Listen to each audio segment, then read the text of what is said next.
Now we're going to introduce and bring up our special guests. So when I call your name, if you could come up here and grab a seat.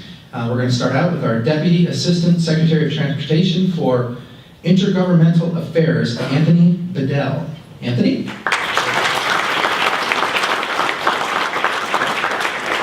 Okay, next is the Chief Deputy Commissioner of VDOT, Robert Cary. Robert?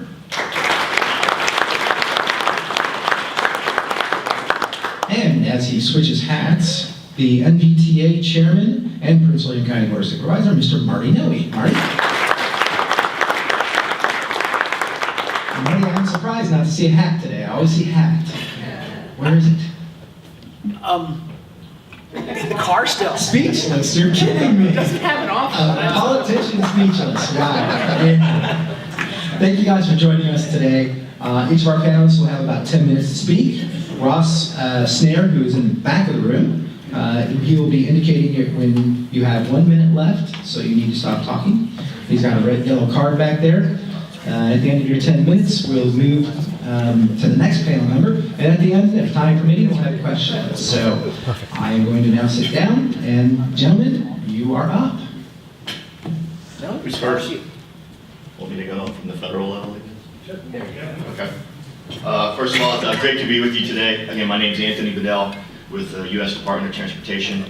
Work for Secretary Elaine Chao, who sends her greetings. I thought what I'd do is just do a large overview of what we're working on, and then I think as we go down the panel, we'll scope to Virginia and then to what the priorities for Prince William, and then any of the questions you want to ask me, I'm happy to answer as many as you want to ask me. So on any topic. Basically, what we're working on in the department under President Trump and Secretary Chao, our priorities are four. Number one is safety. That is the priority at the U.S. Department of Transportation for every mode of transportation that we oversee. If you think about everything we do, you drove here today, you might have flown here at some point. I mean, ports, motor carriers, NHTSA, checking car safety, etc. Those are the things that we see every day. The Secretary gets a briefing every morning on all the safety situations across the United States. That's her first briefing before she even has senior staff, and that's our number one priority and what our career staff works on every day. That's kind of their mission. We don't have a lot of program offices as many other departments do, but safety is job one. Number two, infrastructure. The President and Secretary proposed a very robust infrastructure proposal earlier this year that was submitted to Congress, but they chose not to take up legislation. I'll get into what they did choose to do and what we've been working on in a couple seconds. But infrastructure is our priority, and we have a number of things that we've been working on through our budget and through our infra grant program and our build grant program and a number of other programs in our modes to make sure that we're getting money out quickly to the grant recipients so that they can start construction on all the important projects going on across the country. We had a plus up in our omnibus budget for FY19 or FY18 for over $12 billion. That included $3 billion for AIP, $1.5 billion for BUILD, which is the old Tiger program, if you're familiar, I know you guys probably are, and additional funds for CIG, for transit, and a number of other areas where lack of legislation led to them stuffing our coffers full of money, saying just get the money out through existing programs, and we'll try to do infrastructure going forward. So that's something that we've been prioritizing based on a lot of things that we see shaping up, which is Virginia is very good at, is having state and local matching funds to match the federal grant. What we want to do is have, because we're limited in our funding, we can't fund everything like the Department of Transportation used to. We want you to leverage our dollar to get a state dollar and a local dollar and a private dollar, so $1 becomes $4, and we're meeting the requirements that you need for all the infrastructure projects for Virginia and Prince William County and beyond. We have a really good partnership with Virginia. We work very well with Secretary Valentine, Deputy Secretary Donahue. We often show and point to Virginia as the model for P3s, particularly with managed lanes, and the way that Virginia operates with their full funding grant agreements, and then obviously the localities do a good job as well where they can to try to find local funds. And then Virginia does a great job with private investment as well. So we point to you guys, but other states is looking and saying, look at Virginia as a model on how the transportation is moving forward. And a lot of people are doing that now, particularly with the P3 office and those kind of things. The third thing we're doing is, you're probably not seeing yet, but hopefully you will, and I'm sure these guys will appreciate it, is regulatory relief. One of the things we were tasked to do by the President through his executive order was to take, for every rule we promulgate, we have to eliminate 2. Luckily, at the Department of Transportation, we're operating about a 6-to-1 rate because we're able to find regulations that go back that govern horse and buggy whips. True story. So we are also having our career staff take a look at existing regulations on where we can say, okay, instead of this way, how about this way? So we meet the safety, we protect the environment, but also looking at how we have some type of cost savings for the people who need to operate under this regulatory burden. They've actually embraced that, and we're doing a number of actions where we are looking at making sure we're changing the regulation, keeping the intent, but looking at a way to make sure it's balanced for all the parties. The other thing that we're doing also is the President issued an executive order to streamline the NEPA and EIS process from 10 years to 2 years. We are starting to do that now, where basically in the executive order, all the departments that are involved in that process have to work simultaneous. So you have concurrent review. You can share each other's data. You don't have to have a DOT study and an interior study and an EPA study. And then with that, we also have, with the President wrote in the executive order, is the ability for the Office of Management and Budget to have a punitive action to any of the partners in the EIS process that are not moving quickly or sharing data or working well with others in the room. I'm sure I'm not allowed to name them, they get mad at me when I do. I'm sure you can guess the two that we have the most trouble with, but the secretaries and the administrator overseeing those areas are currently involved, and I think we've seen anecdotally the improvement in the NEPA and EIS process in a lot of these projects that we're starting to oversee, and I think we hear it from state DOTs and localities, and then I think we're going to be able to have some data to share once we have a full year under moving forward and making sure that that process is way more streamlined. The last thing we're working on, obviously as a priority, is innovation. Drones, autonomous vehicles, improvements in highways, improvements in bridges, and all the things that are moving forward, and how transportation used to be and where we're going to be is something that we're trying to keep the department at the cusp of. We can't promulgate rules fast enough to keep up with the industry on autonomous vehicles or drones, so what we're doing is issuing guidance, which is a non-binding framework. Well, in autonomous vehicles, I'm sure you all are aware, is coming. It's going to be here quicker than you think. We have a lot of states and localities that are already doing test tracks and loops in cities, and want to do that even more with autonomous vehicle bus routes. We just gave an infra grant to Wisconsin. I forget the highway designation between Wisconsin and Chicago. Basically, they just moved in, Foxconn just moved in a big facility. They were going to be building televisions in the United States for the first time in a while. All along that corridor, with the infra grant that we approved for this billions of dollar project, is a dedicated AV trucking lane. It won't be involved in the traffic, but it's going to be autonomous vehicle freight track for being able to move back and forth. So we're already seeing many states move forward and localities move forward on autonomous vehicles. We will issue our 3.0 guidance probably November or December, which is coming, and I know a lot of states and localities want to see where we're moving forward and how we're going to have a federal government involvement in that. We don't want to get in the way, but we also have to consider cybersecurity right away and all the other things that we have to work on with safety with the states and localities as well. And then the other thing is drones. That's something that's moving forward very quickly. We issued the first 10 drone pilot programs this year, as varied as Lake County, Florida. There's a 1,500-pound drone flying around Lake County, Florida, eliminating mosquitoes, which I'm in favor of. And then in San Diego, there is drones delivering food during football and baseball games. And then also, I forget the city, there was a drone program moving blood and organ donation between hospitals. So all of these things are moving forward in the future. We're going to issue more pilot programs, but this is where all these things are going. We're trying to stay ahead of it. We don't want to get in the way, but we realize there still has to be some guidance and framework. Real quickly, on our Build and Infra program, again, we're about to issue $1.5 billion in build grants. That's $25 million and under projects that are requested. That will probably go out in November. And then we have another round of infra grants, which are kind of the larger freight, rail, port projects that go on. That's about $900 million we have for a line item for that. We'll issue that notice of opportunity of funding probably early winter. And then in our current omnibus bill, when it is eventually signed probably in December, we have another $1 billion line item for build again. So I'm sure Virginia will be interested in that. And that will probably go out the same time frame as this year. Then FY20, we have another $850 million for infra projects, not including whatever is going to be in our FY20 bill. It looks like for FY19, we're going to have another $1 billion above what we were just given to get out in other projects and programs across all of our nodes, FTA, highways, and et cetera. The other thing that highways was given this year was another $3 billion in formula funds that has already been distributed to the states as well. So you're not seeing it directly with a big, sexy legislative win with signed in the Rose Garden, but it's in there, and all the departments are pushing it out, and we're pushing it out. And the last thing I'll leave you with is next year we go into the reauthorization of the FAST Act, which reauthorizes all our modes. We're going to lean in hard on putting forward transformative and innovative changes to all of our modes and how we're going forward. And I look forward to hearing all of your reaction, particularly from our partners in Virginia, and then you as business owners and leaders in the business community about what you think of those proposals. We look at that opportunity where we have to engage in the gas tax, we have to look at the future of electric vehicles, we have to look at the future of ports, we have to look at the future of highways. In each of those areas, we're going to come out with policy positions that we hope will spark the debate and really have Congress, since we really don't know what the Congress is going to look like next year, use the opportunity to engage, and that will be hopefully the big infrastructure bill that we need to get done with the looming need to reauthorize the entire department. So that's the high-level overview that I wanted to give you, and again, it's great to be here.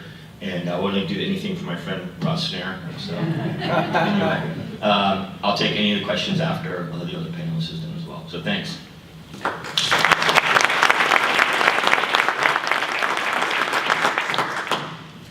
Good morning, afternoon. Yeah, Rob Cary from VDOT, Deputy Commissioner, and it's great to be back home. I moved to Manassas in 1969 as a kid. And went to Prince William County schools and graduated high school and went away to college and came back to work here when I got out of college, worked for a consultant for about 4 years here, and then joined VDOT in 1992.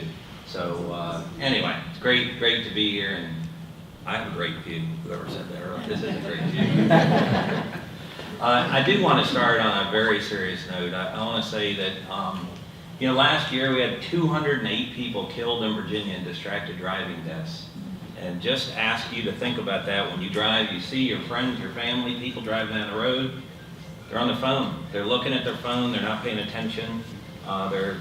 It's an epidemic. It's 208 people, and that's where it's been self-reported, not through court cases where you find out later there's distraction. Lots of different things happening out there in terms of fatalities and so forth across the road. But I do want to say distracted driving is something you can control. And just ask you to do that because it's just an unnecessary. Distracted driving was about equal with drunk driving in terms of the number of deaths caused in Virginia last year, within about 10%. So anyway, I just do want to say that. But it is great to be here today, to be with y'all and talk about transportation. And over the weekend was down in Atlanta, and Jim Ray, with one of the special assistants to the Secretary of Transportation for the U.S., was talking about the infrastructure bill and the things they'd like to see. We're very excited if that can be done, if we can see a long-term sustainable funding stream and some of that regulatory reform, that would be fantastic. But all across the Commonwealth, we have so many exciting transportation projects and services. We're expanding commercial markets, obviously of interest here, and employing the latest innovative technologies in doing so. There's numerous transportation improvements, as you all know, across Northern Virginia, and the impact on the economy, and really what VDOT, I always tell our employees, VDOT's not about transportation. We're about quality of life, safety, getting goods and services to and fro. That's really what we're about.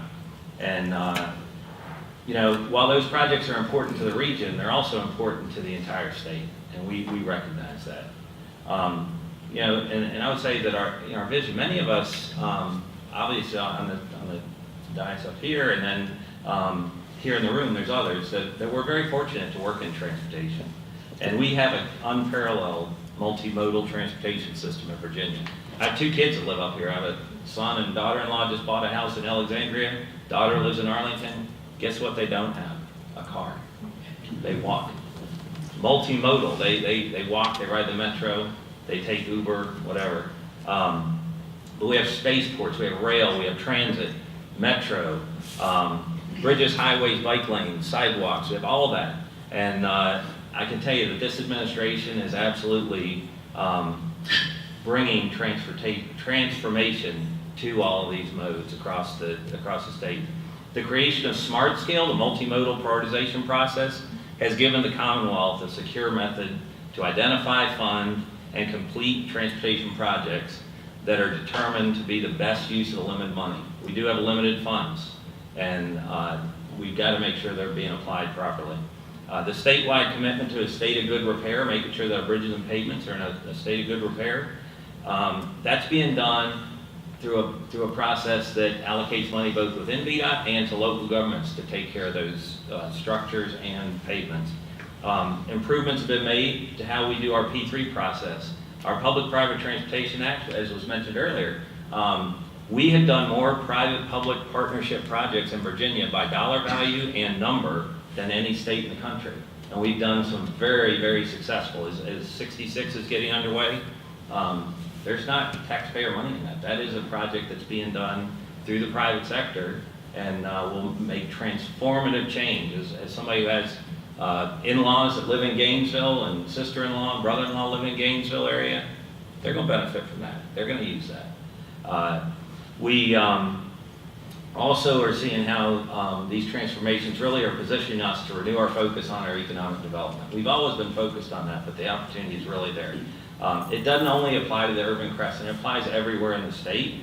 Virginia, we have great colleges, we have research institutions like this one. They're sprinkled all around the state, and the transportation system really is that foundational element, in my opinion, that helps all that stuff function. Tied to Virginia's economic competitiveness touches every region of the Commonwealth. Embracing innovation is going to help build the new Virginia economy. And because there's so many opportunities to use technology and think creatively to solve transportation problems while saving taxpayer dollars, Secretary Valentine created an Office of Transportation Innovation in Virginia. It's within our Office of Intermodal Plan Investment. It opened in May of this year. It's really bringing a lot of opportunities to integrate between the modes of transportation, bring these innovations, whether it's a VDOT issue, a Port of Virginia issue, a DMV issue, can we all work together to bring things more creatively and more efficiently to get done. Some of the areas that we're focusing on with innovation are connected corridors. We have some up here for the coming of connected vehicles, data analytics, integrated applications, unmanned systems, both in the air, think of the drones, on the surface, the automated vehicles, and underwater. We're very interested there too. Even in VDOT, we have to inspect all these bridges underwater. There's some unmanned side scanning sonar that can help us do that. We want to know about it. It keeps our people safe and gets work done more efficiently. We're very focused on delivering all of our projects under budget and ahead of time. That's the goal that's been set. And whether we're helping the DMV get somebody's driver's license, building a bridge, or delivering a service or other product, we want to do it excellently everywhere across the state. Some of our long-term transportation funding, the economy, I will say, the economy continues to change, and traditional transportation sources are diminishing. You see that much in the same way the internet sales tax affected the brick and mortar stores, Volvo is saying they're going to electrify every vehicle in their lineup by next year. If you drive an electric car, you don't pay gas tax. The VW Group plans to offer electric and hybrid vehicles on 300 different models by 2030. 80% of the transit buses are expected to go electric by 2040. Auto companies like General Motors, Ford, Mazda, Daimler are making substantial investments in electric vehicles.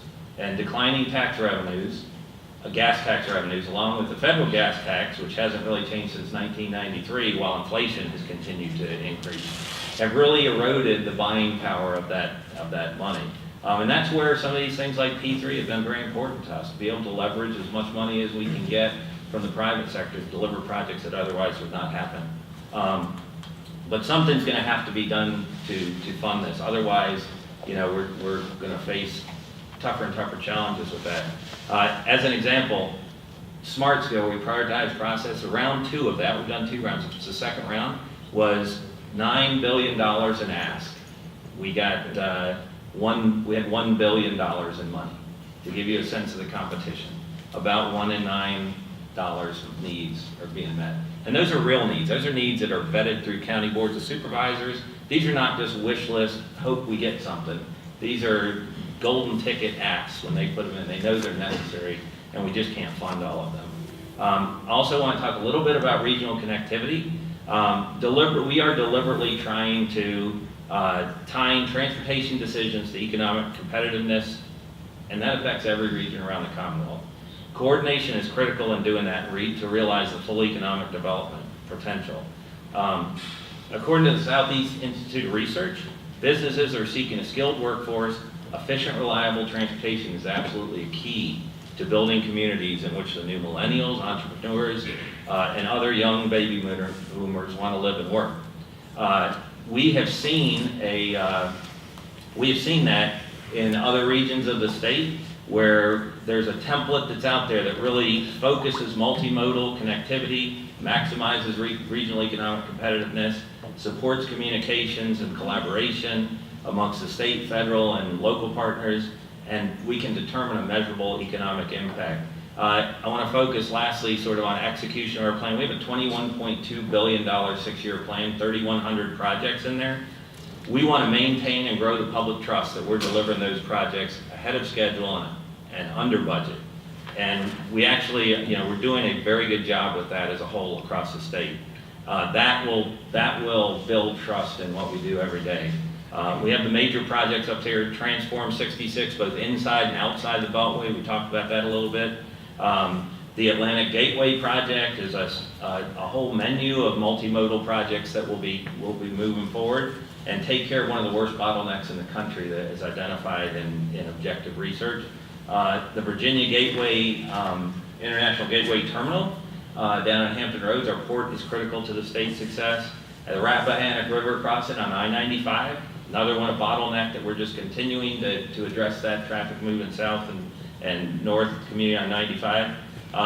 And then I did want to lastly say around innovations. We're very involved with smart cities. Virginia was one of the lucky cities to have been awarded one of the Smart City Council's Readiness Challenge grants. We're the only state amongst those awarded that. We want to really do a lot with smart cities, and we just see technology in that as a future. Our connected corridors, we're doing a lot of research as we do more connected vehicles and autonomous vehicles. We have a 90-mile express lane network that's highly automated. That's a perfect spot to test automated vehicles. And we want to be the place in this country people come to do it. Nobody else in the country has a 90-mile network like that. Nobody. And we have the drones. We're doing work with the state police on that for crash reconstruction to get those crashes cleared more quickly. We can do with a drone in about 20 minutes what normal policemen with a survey instrument takes about 2.5 hours. That means there's 2 hours less backup, 2 hours less chance of secondary crashes in that backup. You saw just the other day, big crash on 95. I don't know all the details, but it was spread out, 4 crashes over 2 miles. Have to believe those secondary crashes, if we could clear it quicker, we might prevent some of that in the future. So I would close with saying it's a very exciting time to be in transportation. As somebody that grew up here, to come back here as an appointee of Governor Northam, it's really sort of a full circle day to me to sit here in Prince William County. Just really happy to be here. Thank you.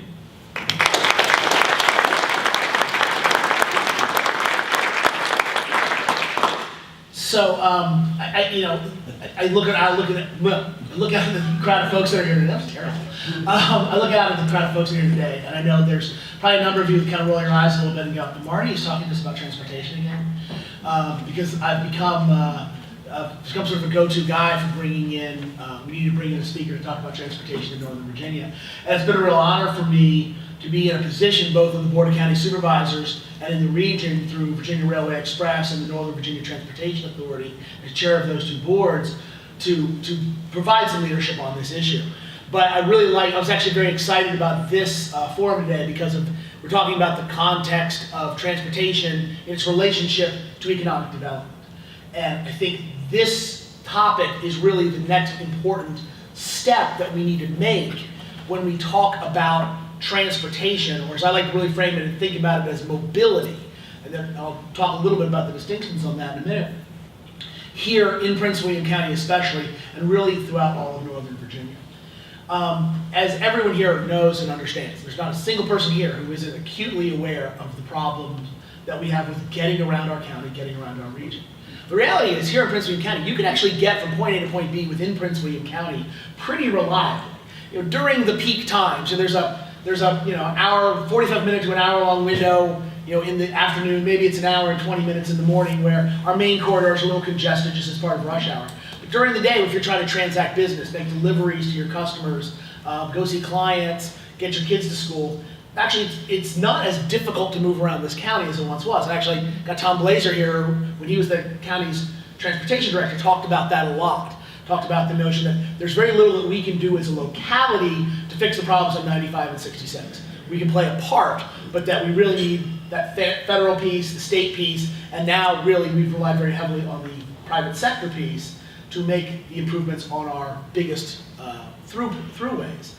But here in Prince William County, we've done a good job of increasing mobility within the county with a lot of the projects that we've either been able to fund with developer money through the proffer system or with funds that we have raised locally through our bond program. We've been very successful in that regard.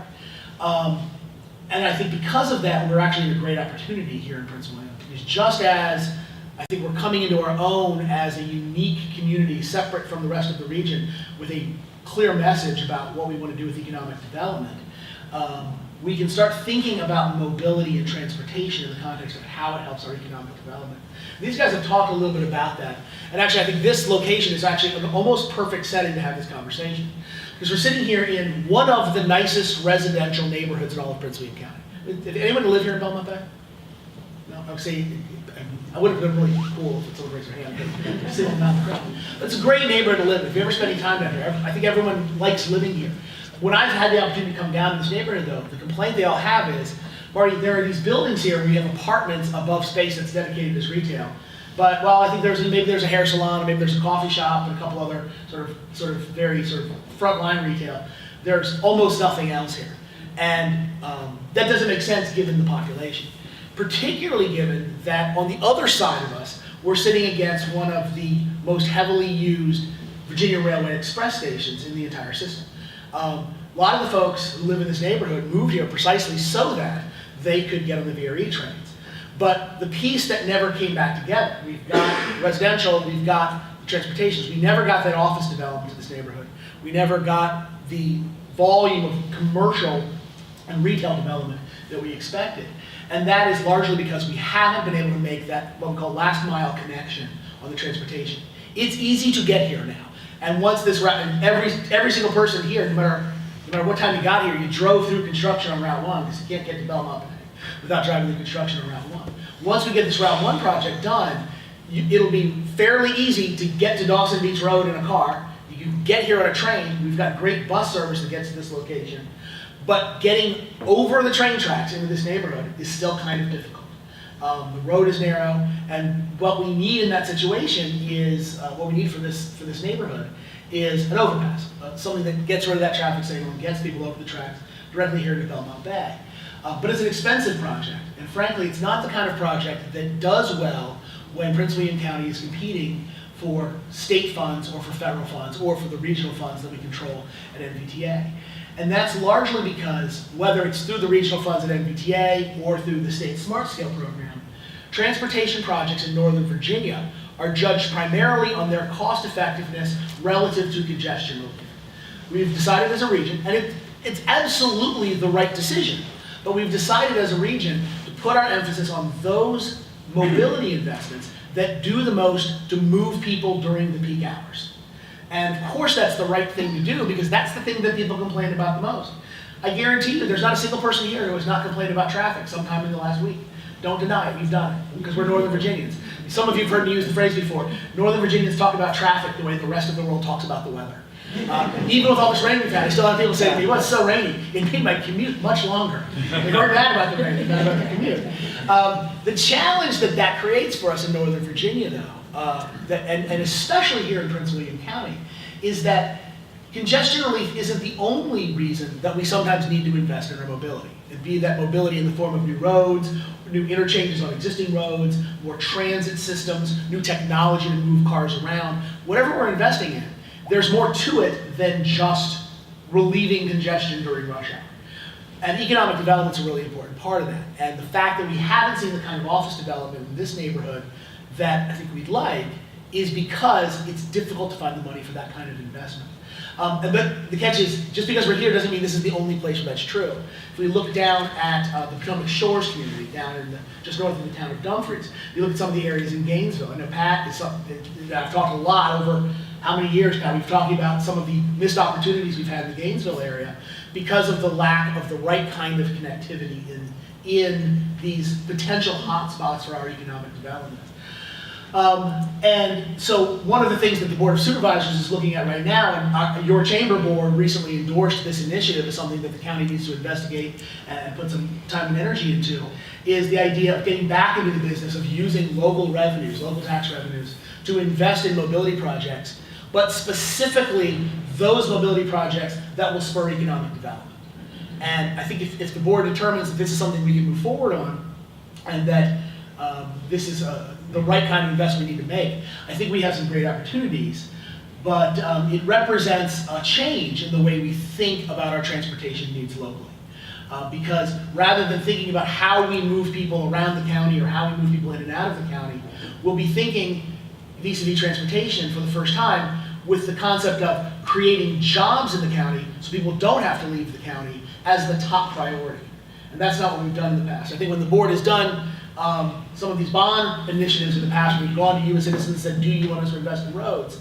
We've given you sort of a list of reasons, but with congestion sort of being at the top of that, because that's where we hear the most complaints. And I think moving forward, what you're going to hear more and more of from the Board of County Supervisors is these are the projects that are going to create jobs. These are the projects that are going to get you out of traffic. Or these are the kind of projects that are going to improve your quality of life in other ways. That might take the form of adding sidewalks to roads like Hoadley Road, where there's a lot of residential properties there, there's a lot of commercial activity there, but you can't get between point A and point B outside of a car unless you happen to live on either Purcell or Dale Boulevard, because that's the one little section where we didn't get to build the sidewalk. But by creating more pedestrian and bicycle connectivity in that corridor, we can spur some of the economic activity in that area as well. So that's going to be a really important focus for our Board of Supervisors over the next few years, I think. The other piece of this, and these gentlemen touched on this actually, one of the things that Anthony touched on was the need to reduce the amount of federal regulation associated with construction. It's a huge problem. Rick Canizales, as our current transportation director here in the county, I have lost count of the number of times he and I have been sitting at a table, sometimes with other transportation people, sometimes at Los Totecos restaurant there in the Glen, talking about how we're going to fund the project. And we say, well, we can use these funds. We go, oh, never mind. We can't build the project. It uses federal funds, and that makes the project too expensive. That all of the federal regulations that come with these kind of investments, once you touch that federal money, makes us say, you know what, let's not bother fixing traffic because the federal government's put too many rules on us. So we're very happy to hear about some of the reduction of these, because it makes it more likely that we'll be able to partner with some of these federal grants to do these projects.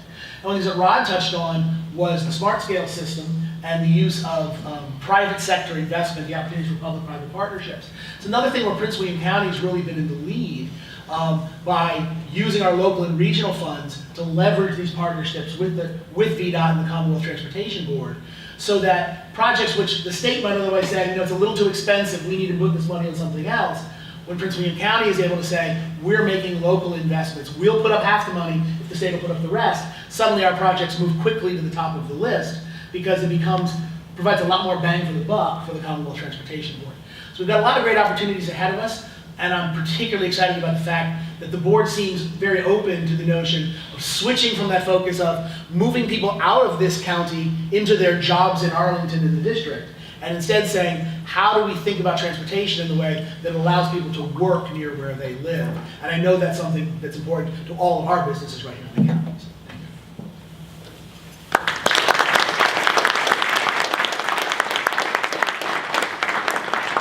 Okay, I think we have some time for questions. So, does anybody have a question for either of these gentlemen? Really? Jim? Rob, you had opened up your comments about distracted driving, 208 deaths. It's chronic crime. I'm surprised it was that low.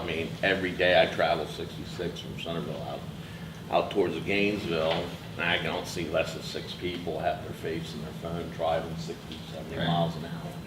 What initiatives are is the Commonwealth undertaking to try to curb that? And is there a chance that a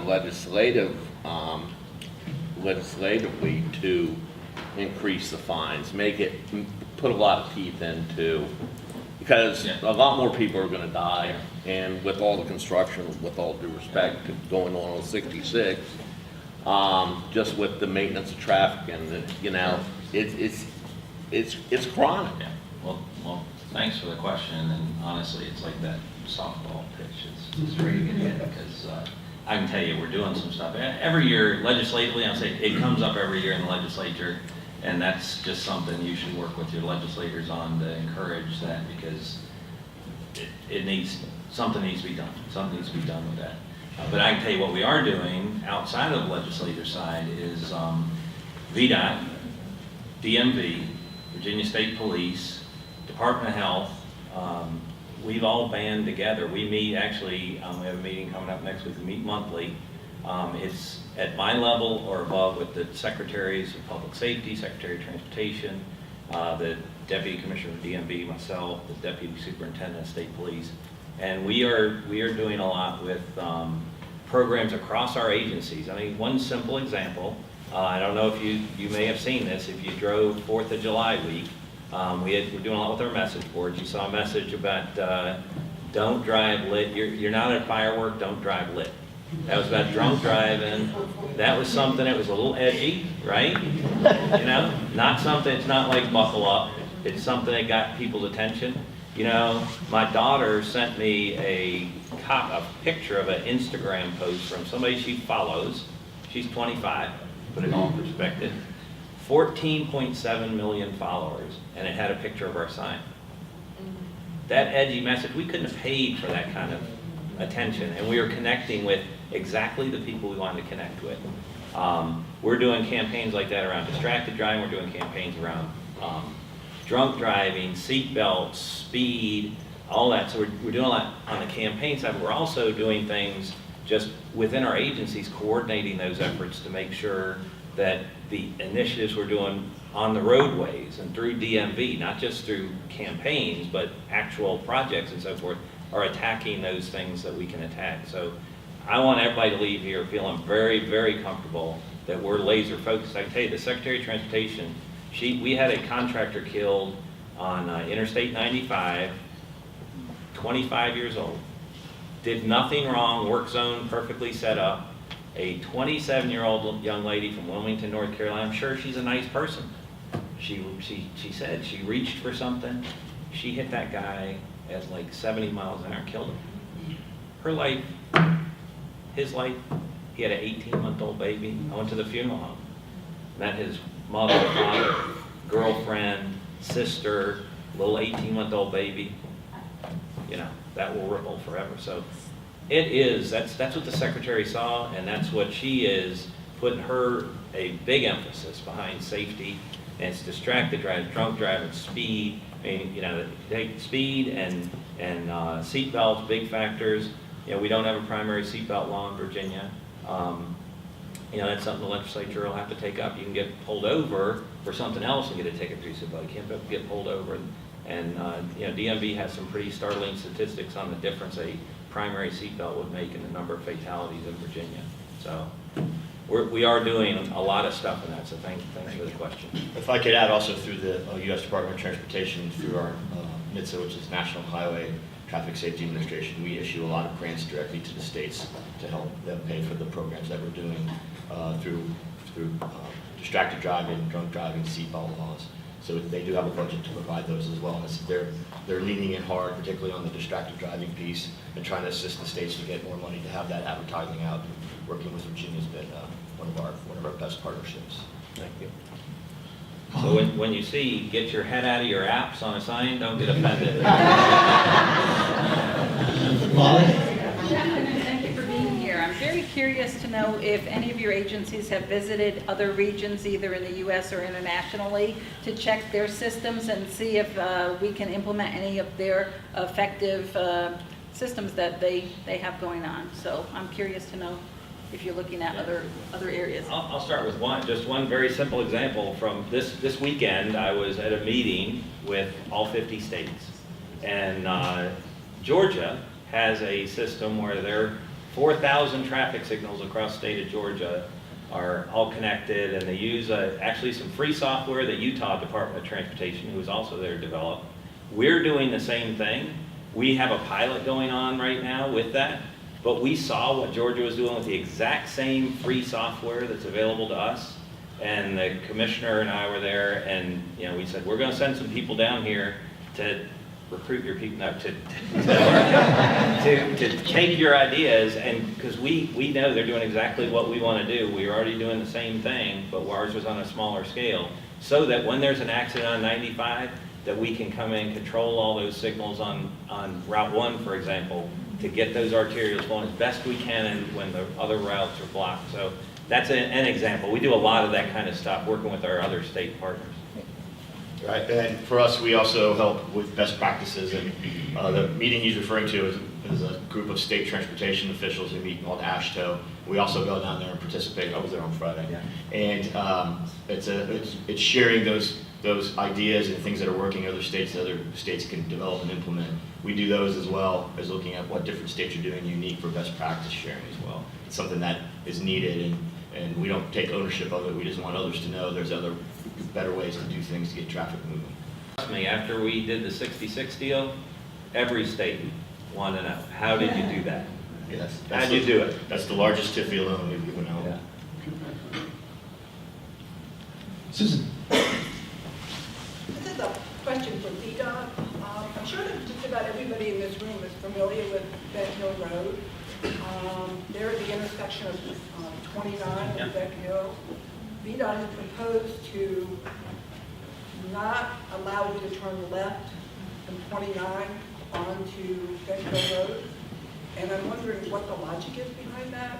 That is an extremely busy intersection in the morning as well as at night, because you've got little bitty neighborhoods back in, which is off of 29 and Bed Hill, that just exploded over the last 15 years. And those people are coming out of those neighborhoods to get on 66 and then vice versa, go back down 29 at evening time and make a left on that Bed Hill Road, or on Bed Hill Road.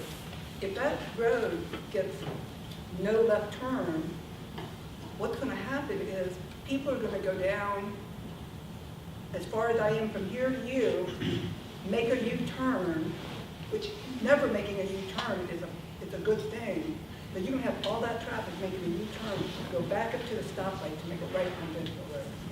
Yeah, so what we're doing about it is actually our chief engineer has gotten directly engaged in that, and I think it was maybe today or yesterday, it was tomorrow? No, it is today, 1 o'clock, right now. Yeah, I know he's been actively meeting with, I'll say, community group. Maybe some elected leaders, citizens from those subdivisions and so forth.